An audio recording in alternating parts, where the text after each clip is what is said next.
नमस्कार, आप देख रहे हैं दैनिक सवेरा हरियाणा और मैं आपके साथ पलक शर्मा। तो एक बार फिर से लोकसभा सांसद कुमारी शैलजा भाजपा सरकार पर हमलावर नजर आई। उन्होंने भाजपा सरकार को दलित और किसान विरोधी बताया। जानकारी के लिए आपको बता दें कि कल कुमारी शैलजा जो हैं वो खनौरी बॉर्डर जाएंगी और जगजीत सिंह डल्लेवाल से मुलाकात करेंगी। बता दें आमरण व्रत पर बैठे हैं जगजीत सिंह डल्लेवाल और ऐसे में कुमारी शैलजा भाजपा सरकार को किसान विरोधी और दलित विरोधी कह रही है। उनका कहना है कि सरकार किसानों की सुध भी नहीं ले रही है। लगातार आमरण अनशन पर बैठे जगजीत सिंह डल्लेवाल है, पर सरकार है अभी तक डल्लेवाल से बातचीत नहीं कर रही है और कल डल्लेवाल से मिलने खनौरी बॉर्डर पर कुमारी शैलजा जो हैं वो जाएंगी। उन्होंने इल्ज़ाम लगाए हैं कि भाजपा दलित और किसान विरोधी है, नागरिक विरोधी है। सरकार आंदोलनकर्ता किसानों के साथ बातचीत करने की बजाय उन पर कहर बरसा रही है। साथ ही उन्होंने कहा कि संसद परिसर में शांतिपूर्ण प्रदर्शन कर रहे कांग्रेस सांसदों के साथ भाजपा सांसदों ने धक्का मुक्की की। उल्टा एफआईआर राहुल गांधी के खिलाफ ही दर्ज करवा दी, यानी कि उल्टा चोर कोतवाल को डांटे। और ऐसे में अब जो है वो राहुल गांधी के पक्ष में बोलती हुई दिखाई दी और भाजपा सरकार पर हमलावर नजर आई। उन्होंने कहा कि किसानों के साथ अभी तक सरकार जो है वो बातचीत नहीं कर रहे हैं और कल जो है वो खनौरी बॉर्डर पर जाकर किसानों से मिलेंगे, उनसे बातचीत करेंगे। हरियाणा का भी उनका कहना है कि हरियाणा में डीएपी खाद का संकट जारी है, ऊपर से कीमतें और डीएपी खाद की बढ़ा दी गई हैं। किसानों को समय पर ना बीज मिल रहा है, प्राइवेट बीज कंपनियों पर सरकार कोई अंकुश जो है उनको लगा नहीं पा रही है। और इस पूरे मामले में कुमारी शैलजा का क्या कहना है, आइए आपको सुनाते हैं। अभी एक फैशन हो गया है, अम्बेडकर अम्बेडकर अम्बेडकर अम्बेडकर अम्बेडकर अम्बेडकर। इतना नाम अगर भगवान का लेते तो 7 जन्मों तक स्वर्ग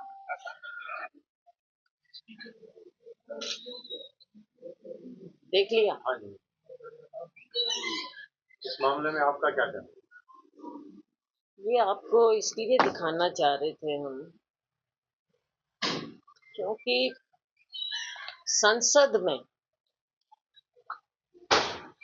जो कि हमारे संविधान के मुताबिक देश की सबसे बड़ी पंचायत हम कहते हैं और संविधान के मुख्य रचयिता डॉक्टर अंबेडकर रहे और सबने मिलकर उस समय के जो हमारे बड़े शीर्ष नेता थे, नेतृत्व था, गांधी जी, नेहरू जी, पटेल, मौलाना, राजेंद्र प्रसाद और सभी समस्त जो सीनियर नेता थे, सब ने मिलकर फैसला लिया कि हमारी संविधान की रचना होनी है और उसमें हम डॉक्टर अंबेडकर को उसका कमेटी का चेयरमैन बनाएंगे।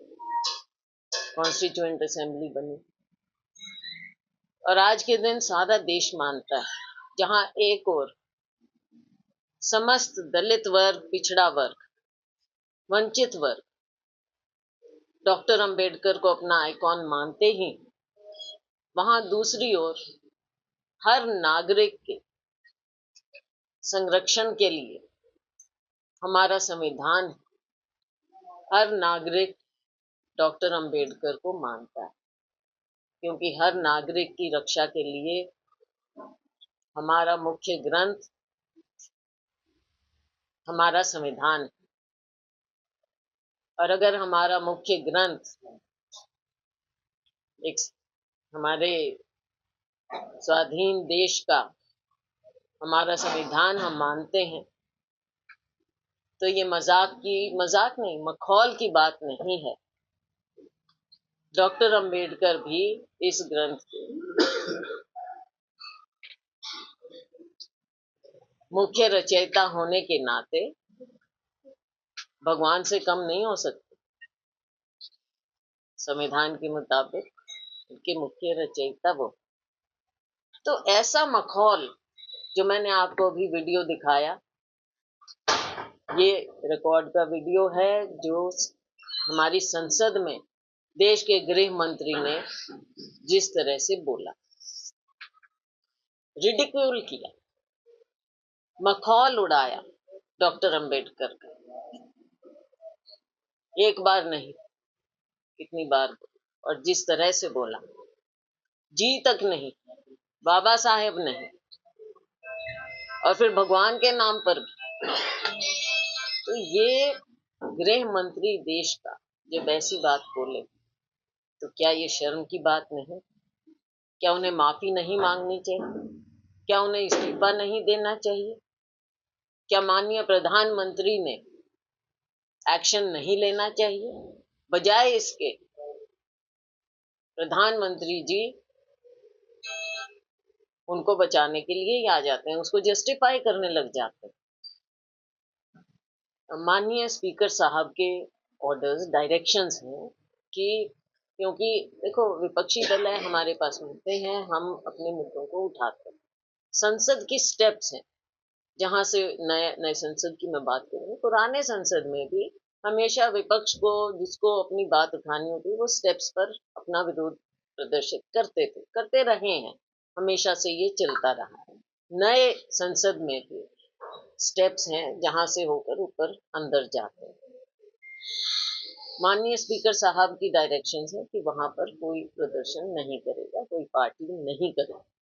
पहले हम करते थे, लेकिन पिछले कई दिनों से फिर हम स्टेप्स पर ना करके, हालांकि हम रास्ता छोड़ते थे साइड में और सिक्योरिटी वहां पर खड़ी होती थी रास्ता देने के लिए कि जो अंदर जाना चाहे सांसद महोदय वो अंदर जा सकते हैं, और हम प्रदर्शन एक हिस्से में करते रहे।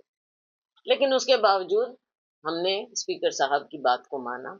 हम स्टेप्स पर प्रदर्शन पिछले कुछ दिनों से नहीं कर रहे थे, हम नीचे करते थे और हम प्लैकार्ड्स हाथ में पकड़ के करते थे, कागज को, पोस्टर को हाथ में पकड़ के करते थे।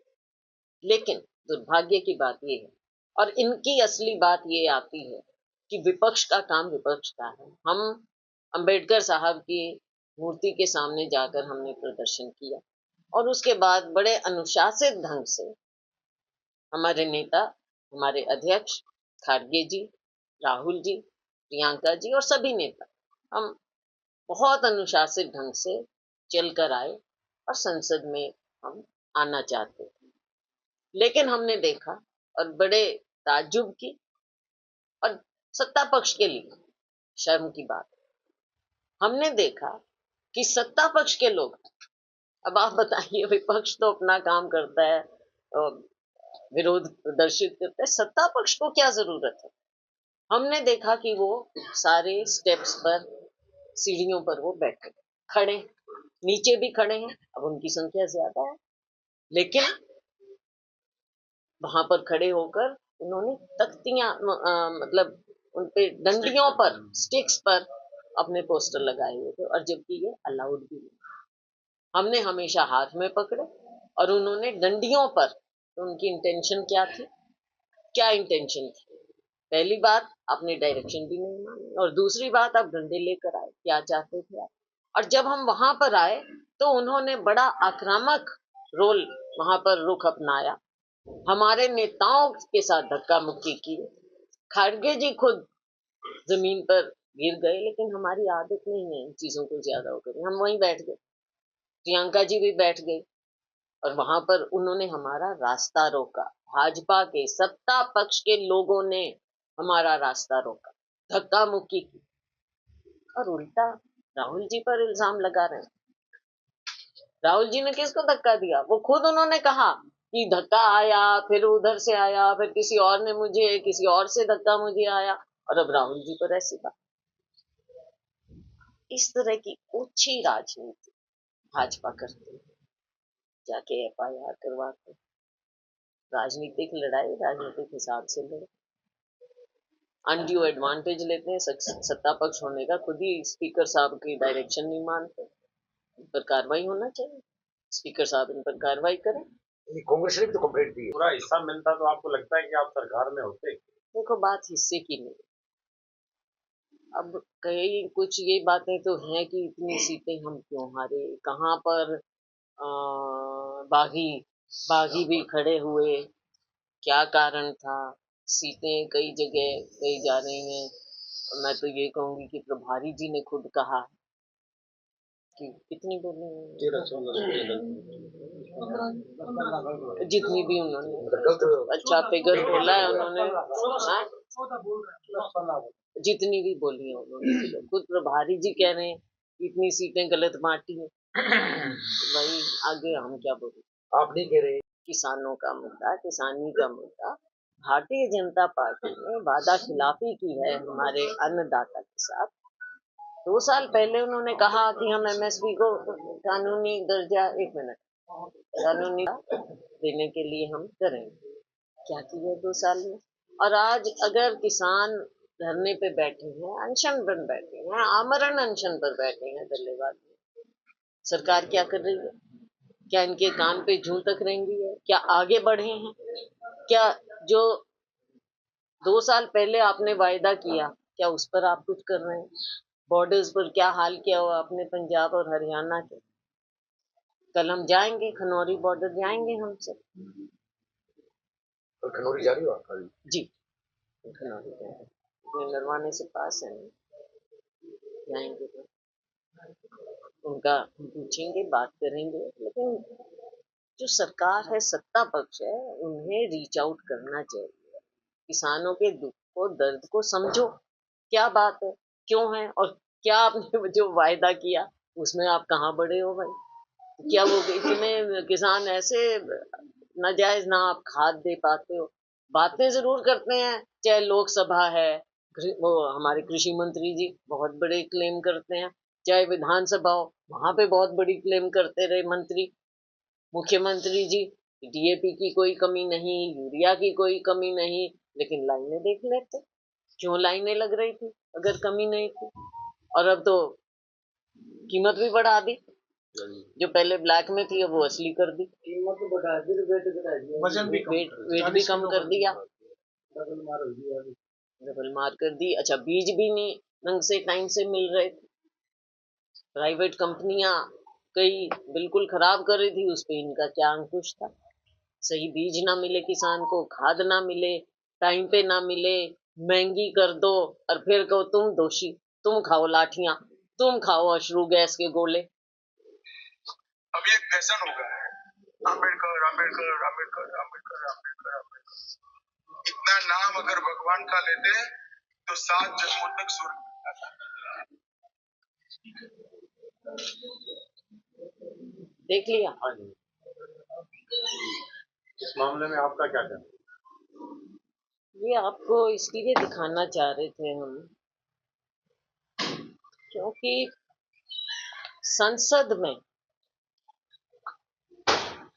जो कि हमारे संविधान के मुताबिक देश की सबसे बड़ी पंचायत हम कहते हैं, और संविधान के मुख्य रचयिता डॉक्टर अंबेडकर रहे, और सबने मिलकर उस समय के जो हमारे बड़े शीर्ष नेता थे, नेतृत्व था, गांधी जी, नेहरू जी, पटेल, मौलाना, राजेंद्र प्रसाद, और सभी समस्त जो सीनियर नेता